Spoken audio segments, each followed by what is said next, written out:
Hello. Is it Sinai or is it Ararat? Sinai. Very cool.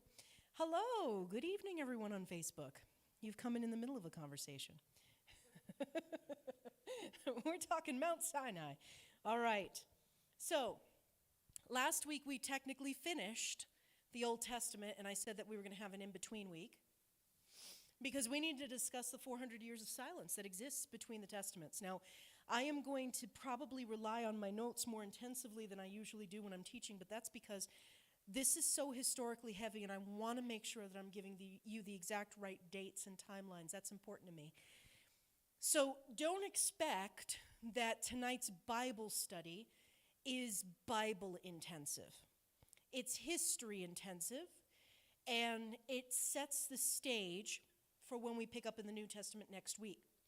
I think it's really important for us to understand what the world picture was like at the point in which Christ is born. And we need to understand that world picture specifically through Jewish eyes so that we comprehend fully why they're longing for Messiah, why this is even a meaningful discussion to them after 400 years of silence.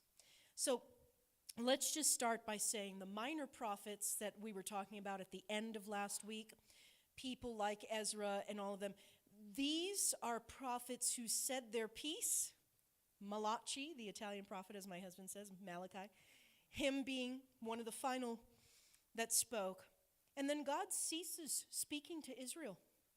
He just zips the lip, completely zips it, no anointed prophets in between. That's 400 years, and historical records will actually reveal that during that time, the Jewish nation had great difficulty keeping the law. Now, we had said that one of the benefits last week of what happened through the Assyrian occupation, through the Babylonian occupation, is that the Jewish people were pretty much expunged of all idolatry. That is true.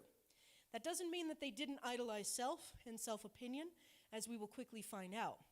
However, their days of traditional heathen idolatry, statues and altars and lighting candles to inanimate objects, does cease. However, they're still having difficulty obeying the basics of the law, keeping themselves within the confines of God's boundaries, and they endure opposition from pagan conquerors over and over and over again. I want to bring to your remembrance the statue, the man, if you will, that Daniel saw in his vision. Remember gold head. That's Babylon, right? Does anybody remember what silver chest and arms means?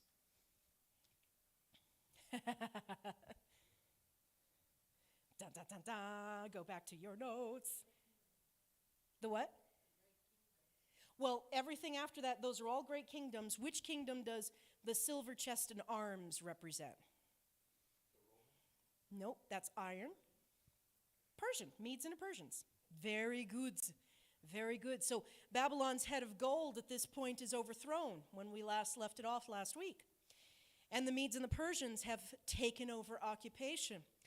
And they have been ruling at this point in our story for about 100 years, and they have another 100 years ahead of them. They rename the area of Palestine or the southern kingdom to Judea. That's what they name it to. And the Persian world's dominance lasts from 550 BC to about 330 BC. And it's in the middle of the 4th century that a new world power emerges under Philip of Macedon. He begins to weld together these Greek city-states, and he forms a powerful military force. And Greece, even at this time in the world, has been a powerful center of culture and of language. And among the Mediterranean nations, they spread these things. And so there were several city-states that were under this powerful Philip. And Greece becomes this terrifying force to the known world at that point. So once we hit 336 BC, for my note takers, Philip's son, Alexander, he takes command of the Greek forces. And he does so when his father dies. We would know him as Alexander the Great.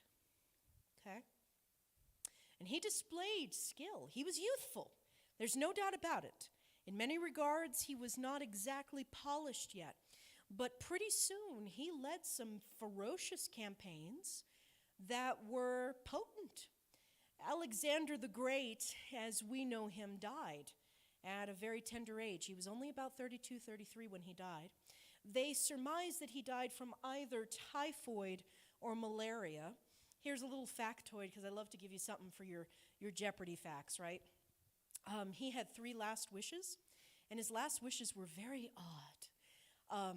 Knowing that he was going to die, he spoke to his nearest elders and statesmen, and he said, at the point in which I die, my 3 last wishes are this. Number 1, that you would carry my sarcophagus in your own arms to my final resting place. Number 2, that you would pave the entire way there with precious gems, gold and silver on the ground. I want to be carried over all kinds of precious and wealthy things. And number 3, I want you to make sure my hands are outside of my coffin. I want my hands visible. Very odd. Probably the result of the fever that was taking over his brain. But Alexander the Great, there he is. And Alexander's forces, they swept across Egypt, Syria, Assyria, Babylon, Persia. By time 331 comes, this young man is the ruler of the known world. And he showed a very special kindness, actually, to the Jewish people. This is a bit of a trademark of Alexander the Great's rule. While he certainly came from a pagan culture, there was a sensitivity to the Jews. And one of the things that he did is he actually invited them, basically saying, come, I want you, I'm going to offer you incentives. I want to persuade you to start occupying some of my areas. One of the notable areas that Alexander the Great wanted the Jews to come to was Alexandria. Well, Alexandria was named after Alexander. Come, this is the finest of the fine. This is my city after my own name. Come and occupy it. And he offered them a number of things. He would give them a greater degree of political prominence. He would give them positions such as the city moneylenders. He'd give them premium merchant stalls. Anything that he could to attract these people in, he'd persuade. Well, the armies of Alexander the Great established Greek cities basically wherever they went. And the Greek language and the culture starts to flourish. This culture is called Hellenistic or Hellenic culture, Hellenism. A lot of different ways that it's referred to, but after his brief reign, he does succumb to that illness. And he, at that point, had conquered more territory than all of his other predecessors. Now, to break it down a little bit, the Greek rule fell into 4 parts. Those 4 parts were Egypt, Syria, Greece itself, and the area that we know as Turkey. Now, Palestine became ruled by Syrians. And then Egyptian kings took control. And Jewish life was pretty peaceful during this period. The synagogues were allowed to be established. Yep. During this reign. This is all during this whole reign and the tail end of it moving forward in time. So, because Syria was a part of that conquering, Syrians were allowed to rule over certain areas under Greek oversight, let's put it that way. So synagogues are established. They're established in many cities. Alexandria in Egypt becomes an influential center of Judaism. And then in 198, BC, Syria again regains control of the Palestinian area. And Antiochus the Great takes over. Now the problem with Antiochus the Great is that he's determined to force the Jews to accept Greek culture. This is who we are. This is what the world is. This is superior. We know what we're talking about. We're educated. We're thoughtful. We're philosophical. All of these things, we rule. Our gods rule. This is what it is. So by the time we get to 175 BC, and we're quickly closing in, a new king, Antiochus Epiphanes, takes over. And he comes to rule in Syria. And since the unique Jewish religion is so opposed to Hellenistic worship, Antiochus Epiphanes decides, no more. The olive branch Alexander extended to you is over. Convert or face the penalty. Now, the way that he does this is crude at best. First thing he does is he takes a pagan image of Jupiter and he erects it on the temple altar. In the Jewish temple that was rebuilt that we talked about last week and the week before, in that beautiful, beautiful space of worship to the one true God, they shove Jupiter on top of the altar. And then they decide they're going to take it a step further, understanding Jewish ideals at this point because they've been around them long enough and the synagogues have been built and the scholars are around and the rabbis are around and all of this is in motion and the writings have been canonized. We'll talk a little bit more about that in greater detail. All of these things have pointed to the fact that the world understands Judaism, at least in a rudimentary form, like they get it. They know what's sacred and they know what's not. They decide that they're going to erect this Jupiter on the altar. And if you want to jot this down, Daniel chapter 8, verses 11 to 13, this is referred to as the abomination of desolation. It's considered awful. But then the Greek soldiers started to perform these profane rites. One of the things that they did is they brought pigs right into the temple and began sacrificing them on the altar in front of Jupiter. And then under penalty of death, Antiochus Epiphanes says, Jews, you are forbidden to practice circumcision. You are not allowed to observe your Sabbath. You are not allowed to observe any Jewish festival. And he went on a raid with his military force to find as many copies of the Hebrew scriptures as he could and burn them. He overplayed his hand. The reason I say that he and the Greeks overplayed their hand, anybody in here ever heard of the Maccabees? Ever heard that term, the Maccabees? In fact, if you manage to get your hands on a Catholic edition of the Bible, you will find that one of the books that's nestled in there, although it is not considered by Jews or Gentiles to be a proper book in the canon because it's not considered inspired scripture, the Maccabees tells this next story that I'm about to tell you about. They had pushed it too far. There was a very courageous Jewish priest at the time. His name was Mattathias. And Mattathias and his son Judas, not to be confused for any other name, it's a common name of the era, they decide that they're going to band together as many Jews as they can. Well, they're distinctly in the minority. We're talking about the Greek military. This is old, established, and powerful. We're talking about the military that Alexander the Great has a hand in. I mean, he's called the Great for a reason. You live 32 years and you conquer most of the known world in that short period of time from when your father dies and you occupy. I mean, goodness gracious, he did a lot in the seat.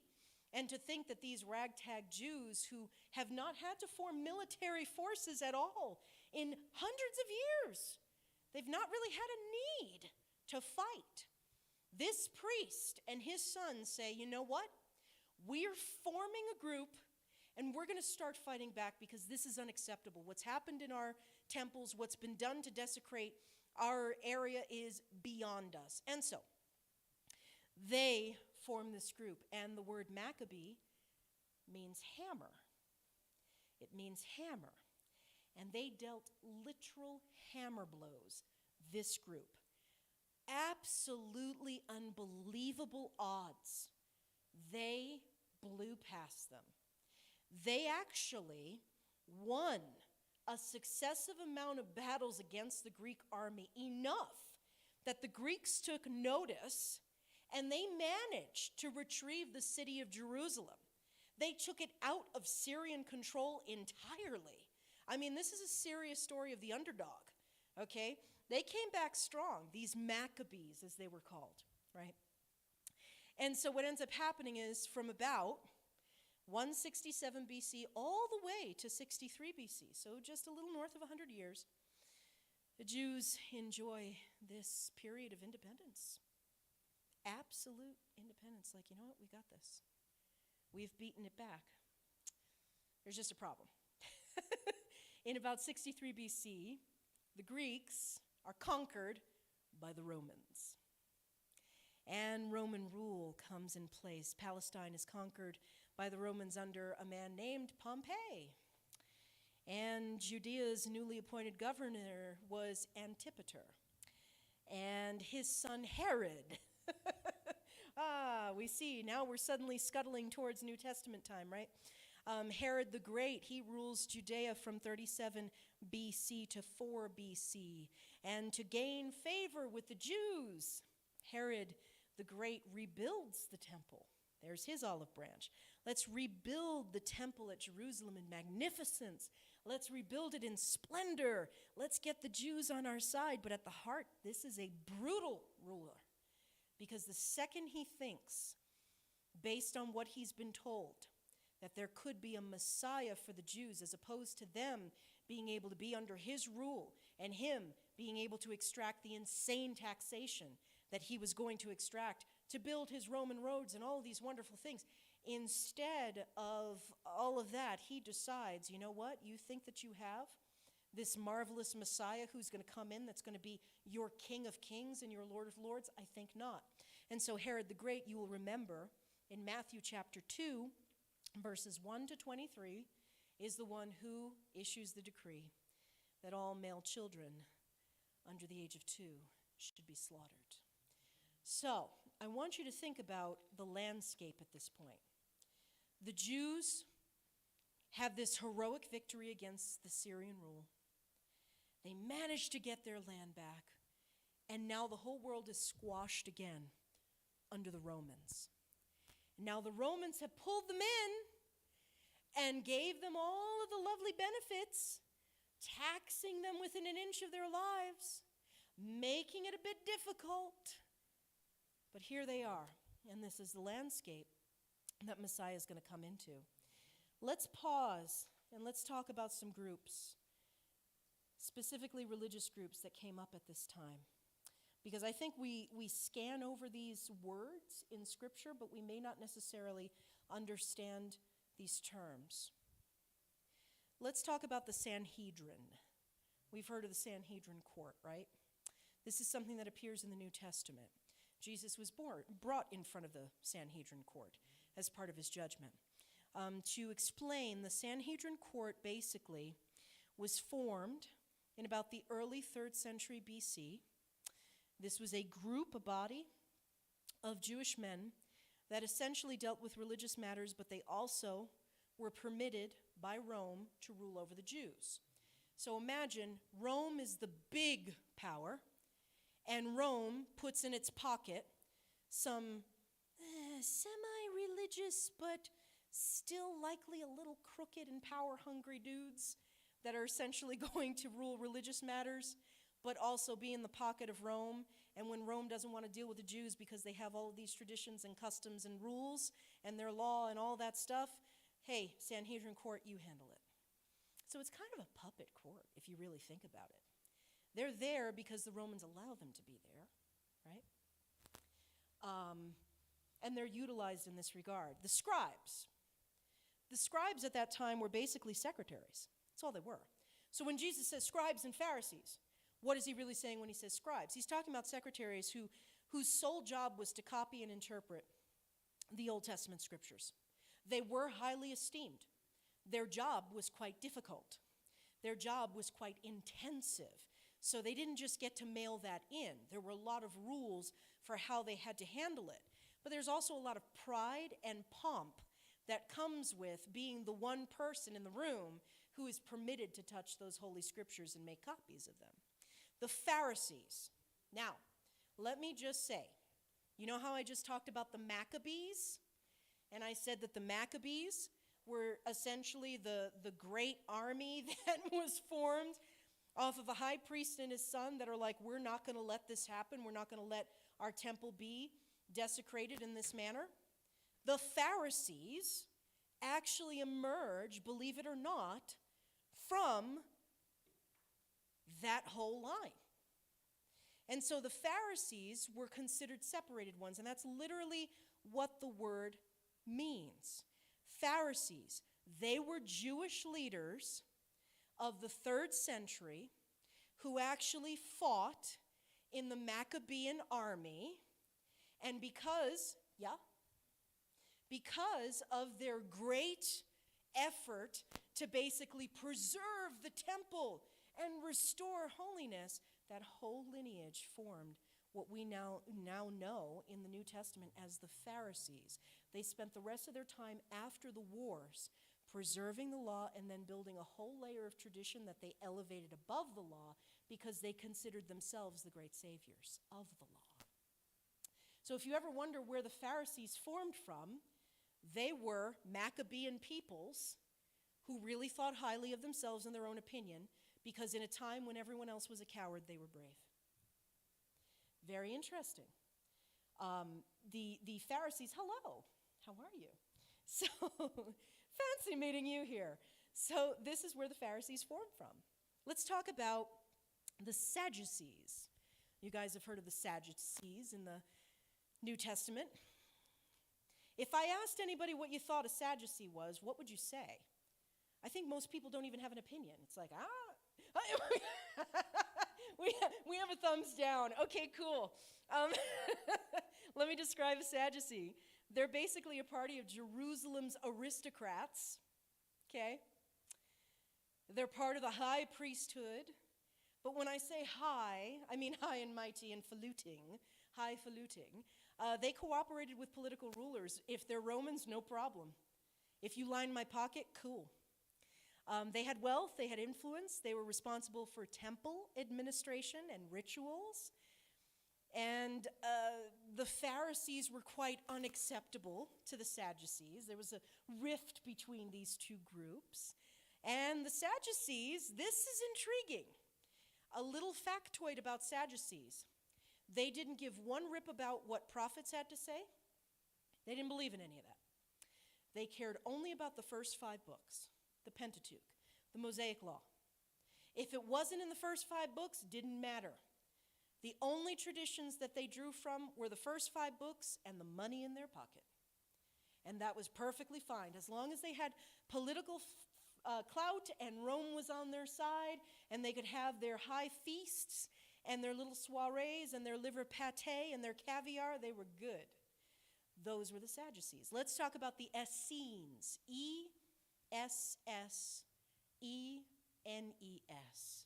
E-S-S-E-N-E-S. The Essenes. They were isolated. An extreme Jewish sect. They were responsible for the writing of the Dead Sea Scrolls that were found, and we'll talk about that as we continue on, but the Dead Sea Scrolls that were found many years later when a couple of kids who were basically herding goats decided that they were going to throw a rock into a cave, and they heard the cracking of a clay pot, and they thought, that's an unusual sound to be hearing in a cave, so they wandered in, and they find these clay pots that have perfectly copied and protected scrolls, essentially, of the entire book of Isaiah and most of the Old Testament. Yeah, the Essenes were the ones who actually scribed that because they spent their lives kind of in like a monastery lifestyle. They'd live up on the mountains, rigorous hard work. Let's go out and work the field and like take vows of silence and do all those things. They were kind of an unusual sect of priests that didn't look towards worldly possessions or experiences. None of that mattered to them. Didn't marry. They pulled themselves away, and all they did was study the Old Testament, revere the Old Testament, write the Old Testament, preserve it. And so later on in history, when they're driven out of their kind of monasteries in the mountains, they took likely those scrolls in their clay pots and hid them in a cave where they thought they'd somehow perhaps be found or at least protected. And sure enough, it's how we are able to validate the canon, because when they pulled those out, all those years later in the I think it was the 40s, in the 1940s-ish, they actually opened up the scroll, since it was the complete copy of the book of Isaiah in one of those cases. They opened the scroll, opened up the Old Testament of a modern, at the time, 1940s, King James Bible, and it was word for word. I mean, the preservation was unbelievable. The Essenes were odd. That's who they were. They were required to perform manual labor to support the community. That's what they were. They were like the Amish of the Jewish community, basically. Separate ourselves from the world around us, live our life, till our land, do our thing, have our own traditions, okay? So at this particular point in time, these new religious groups have started to pull together and form, and here we are in this new world under Roman rule. One of the significant events of this period, since the Greeks had had so much influence, and actually Greek and Roman gods are similar in all senses except their names, right? So a lot of their gods, the stories are almost precisely the same, they just change the names. Greece had so much influence over this period of time in history that Greek itself had become a common language. So if you were a Jewish person, you still spoke Greek because Greek was the business language of the day. At this point in time, the Old Testament, which of course was written in Hebrew and Aramaic, was then translated into Greek. The reason it was translated into Greek was not to pollute anything, but to make it more accessible, because that was kind of like English is in this modern day. English is spoken all over the world in many countries, and a working knowledge of English is usually considered a strength for candidates overseas. If you can speak what's considered the biggest, every language has its thing, right? Its focus.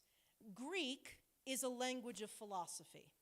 It's very nuanced, it's very deep, every word has multiple meanings, because the Greeks were all about the big brain kind of stuff, right? English is a language of commerce. Think about English. If I say money, give me another word for money. Moolah. You would say what? Moolah? Moolah. What would? Chavo. Okay, give me another English word for money. Dough. Cash. Bread. Like, there's a lot of things. Because English is a language of commerce. At its heart, English is a business-intensive language. Tell me something. If I say business, give me another word for a business. Corporation, not in English. Corporation, company, store, commerce would be all of these exchange. We could talk about business and use a million different terms in our language that all mean basically the same thing, because English is a language of commerce and business. When we talk about the Romance languages, Spanish, Italian, Portuguese, they're known for French. They're known for a certain sound, and they're known for a certain quality. Those languages usually have multiple ways of saying different kinds of colors, emotions, etc. Describing beautiful things, multiple words, in order to say the same thing. Every language has its focus. Well, Greek was the English of its day. It was the language that you would hear in the stores. It's the language you would hear on the city streets. Everybody spoke it. So this task of translating the Old Testament into Greek was performed in Alexandria, Egypt, specifically, by a group of Hebrew and Greek scholars working together. This was actually translated by 70 people who joined together from both sides. Both could communicate, both looked it over, both provided the translation that made sense so that this could be replicated for a wider audience. 70. Remember that number because the Greek Old Testament is called the Septuagint, which is a Greek word for the 70, based on who formed it. For those who want to write that down, the spelling of it transliterated is Septuagint,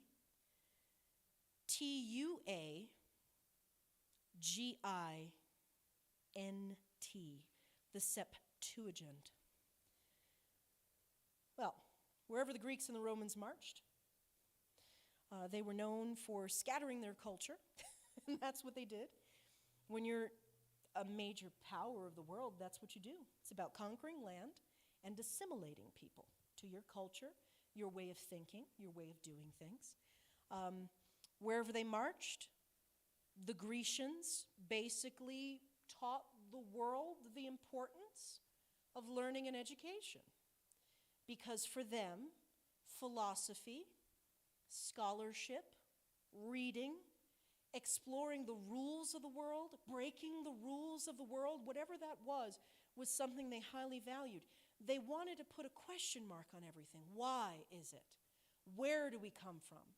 How do we get to the next place in our lives? Are we thinking of things in an accurate way? This was kind of the landmark of Greek culture, and because of that, they were intensely curious.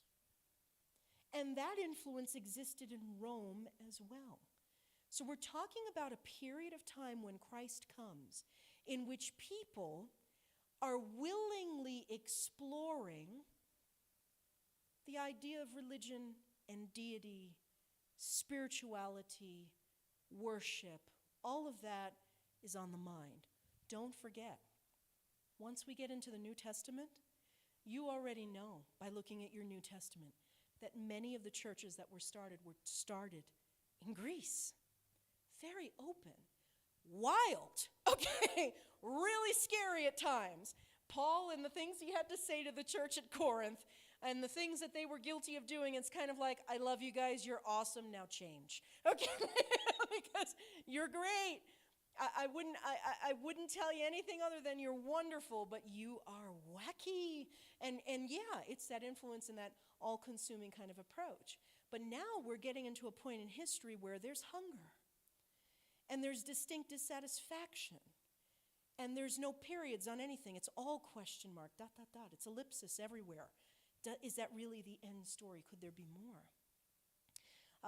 To be honest with you, by time we get to the building of the Roman roads, we are now paving the way, not only for the arrival of Christ, but we are literally paving roads that are going to lead to all of the major cities that his disciples later on and himself are going to travel.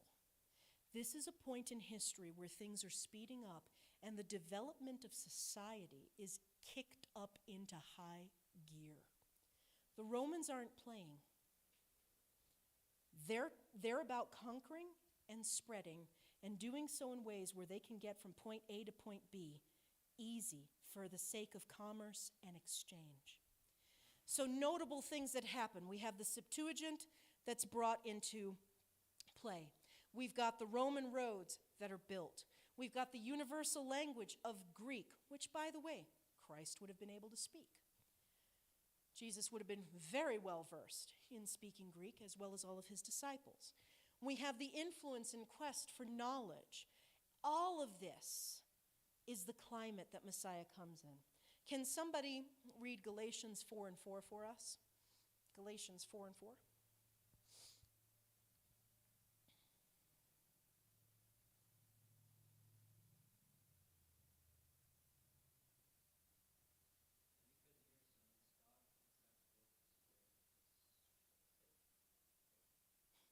You're good. Yeah.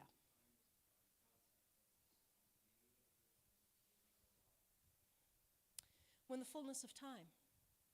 And this is the time that they're living in. It's a world on the cusp of great invention. It's a world on the cusp of great organization, a world on the cusp of incredible government. Rome was no joke. It was no joke. One of the most powerful forces the world has ever seen. And if you remember from last week, in Nebuchadnezzar's vision that Daniel translated, after Rome, which were the legs made of iron, right? Think of iron as an impenetrable force. Now we know that Rome came to an end, and its fall was a mighty fall. We'll talk more about that. But after Rome, you don't see superpowers in those feet. Not the same way. You just don't. What you see is a compilation of iron and clay, which means kingships and people rule, democracy, all of these things come after that point. But if you think about superpowers in the world, it's pretty evenly dispersed. We can say that the United States of America is a superpower. We can't say it's the. We cannot. Because there are countries that dwarf us in population, think China. There are powers that swept through and nearly conquered the world, think Germany.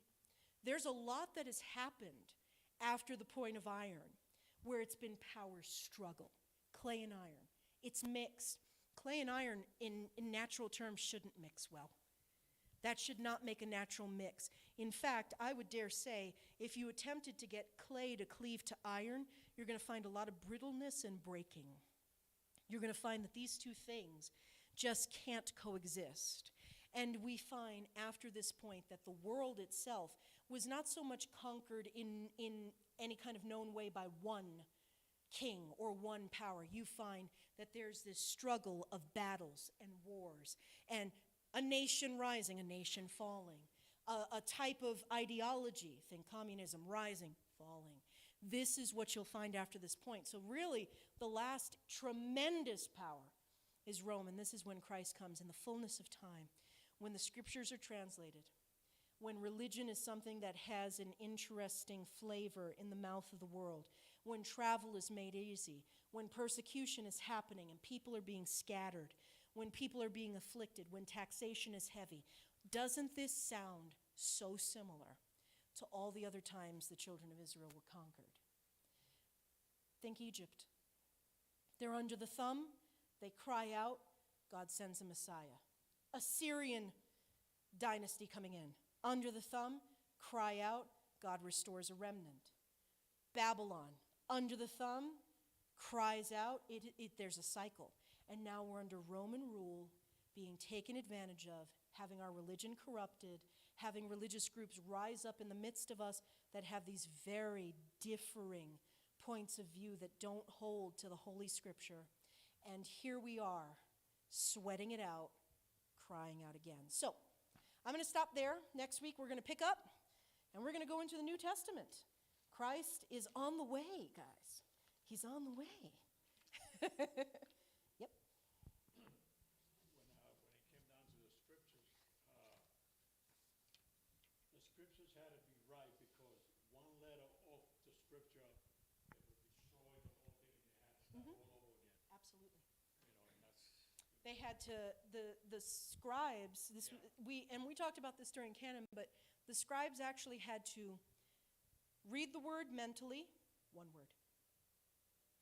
In my notes here, thoughts are the fundamental level. Thoughts, they had to read it. Say it, thoughts, write it. Read it out loud again, thoughts, read it mentally. Now we can move to the next word, are. Are. I don't want to imagine how long that took. But that's why scribes, that was their life. That was their calling. Sitting around in rooms on wooden desks by candlelight, sweating it out with ink all over them. And probably a pile of scrolls laying next to them that are bunched up because they're no good. Yeah. And then when you got to the end of a page, a single page, you had to go count the amount of words that were on the original page, because you could never exceed. So even if I have 3 inches of space at the bottom of my page, if the page I'm copying was all the way to the bottom because the person's handwriting was larger, you needed to stop and you could not turn the page and try and continue. No, page for page match. And then you had to count how many words were on page on the left that I was copying from. 740, count. 741, destroy, start again. Intense. So, yeah. Yes? Oh, so, tell me something. Are you going to stick with this class? Because the reason I ask is because if you give me just a bit, everybody in here knows that part of the New Testament, once I go through major stories of the New Testament, a major timeline, I then will teach church history and tell you how just about every Christian denomination started, including Catholicism. But I would be putting cart before horse. I'm trying to entice you. This is salesmanship. Stick with me. Stick with me, and I'll build you an amazing story, and I'll do it in dramatic voice, and then I'll tell you all about the Catholics.